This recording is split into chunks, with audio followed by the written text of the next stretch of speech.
The exhibition, Bridget Riley, Pleasures of Sight, has been staged to celebrate the artist's 90th birthday. Bridget Riley is praised internationally for her abstract paintings and a successful 60-year career. The title of the exhibition is inspired by her short essay, The Pleasures of Sight, first published by the Arts Council of Great Britain in 1984. It can be found online or in publications. It introduces us to Riley's interest in the connection between our sense of sight and the resulting sensation. The exhibition brings together a selection of paintings and screen prints. They share affinities with one another. As finished works that attain a state of completeness, they recreate the sensations triggered by sight which Riley had previously felt in nature. Riley's early observations of nature on the north coast of Cornwall and the sensations they stimulated form the basis of her visual life. This awareness of experiencing a sensation in yourself but arising outside of yourself has sustained Riley throughout her career. It is this visual experience that Riley wants to express to you in her paintings. The exhibition is laid out in a loose chronology, a chronology punctuated by more recent works that revisit previous interests for the artist. It shows that for Riley, every artistic step forwards deepens the understanding of previous stages. Bridget Riley, Pleasures of Sight, runs to the 10th of April 2022. Please visit thelightbox.org.uk to book.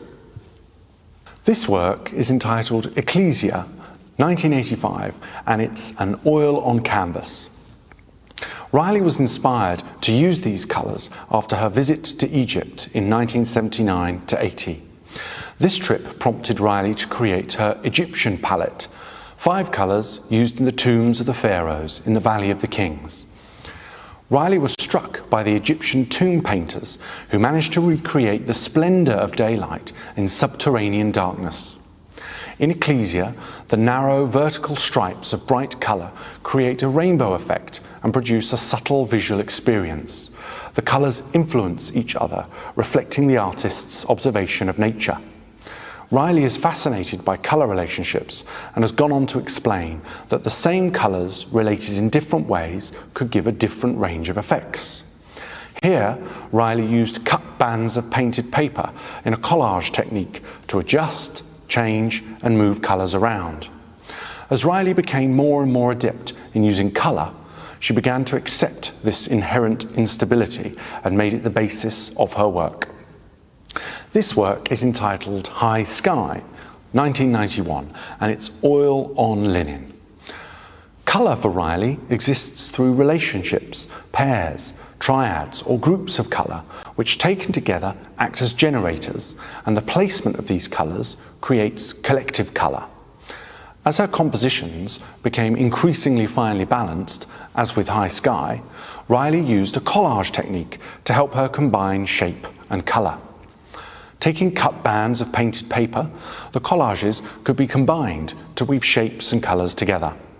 In High Sky, 25 colours combine to create a rhythmic field of brightly coloured shapes. The colours are laid down using the rhomboid shape, like lots of individual brush marks. When looked at from a particular distance, the canvas seems to be divided in two, from top left to bottom right. Far from uniform, the left-hand section seems to generate warmer, earthier tones and is juxtaposed with cooler shades on the right. Could it be that it is like gazing at the reflected blue of the sky? This work is called Red Movement from 2005, and it's oil on canvas. Composed of a repeating curve shape, parallel diagonals and block colours, Riley choreographs pattern and colour to create a sense of movement. The enlarged, undulating wedges and diagonal lines create a sense of rhythm as your eye is drawn up and across the image. By now, Riley had moved away from the rhomboid form and reorganised the picture plane into much bigger and simpler shapes. The curvilinear rhythm generates a depth of space, and like a dance across the canvas, the curved segments also evoke leaves or petals. The colours, green, blue, purple, turquoise, cream, indigo, peach, and size of the work immerse the viewer, creating an intense visual sensation. As Riley has said, this comes together to open a small gap of pure perception. This work is entitled Cantor Spermus from 1972. It's oil on canvas. When you stand here, the repeating stripes create an overall curtain of colour. This seems to open up in the centre of the canvas and create a sense of height and uplift. It is like light filtering through columns in a Gothic cathedral. The title riffs off a musical term. The Cantor Spermus dates from the medieval ages. Still used today as a musical vehicle, a Cantor Spermus defines a single fixed melody, a bass line if you like. Multiple layers of music are added to the Cantor Spermus, creating a polyphony, or multiple melodies played at the same time, forming a piece of music. Here, the blacks, whites and various grey tones, the Cantor Spermus, are joined by pink, turquoise and lime green stripes. For Riley, the blacks, whites and greys act as the bass line from the previous decade, but the new colours join the bass, creating multiple layers of colour. This work is called Deny 2, 1967, and it's PVA emulsion on canvas. This large canvas, when experienced in person, is both daunting in size, yet calming in the way the composition is laid out. The painting came at the end of a transition for Riley as she moved from her use of black and white in the early 1960s to a very bold but limited choice of colours from around 1967. It is filled with 361 painted ovals. Some are painted in light, cool greys, and some are painted in dark blue blacks, with progressions in between. It is all set against a warm, uniformly dark grey background.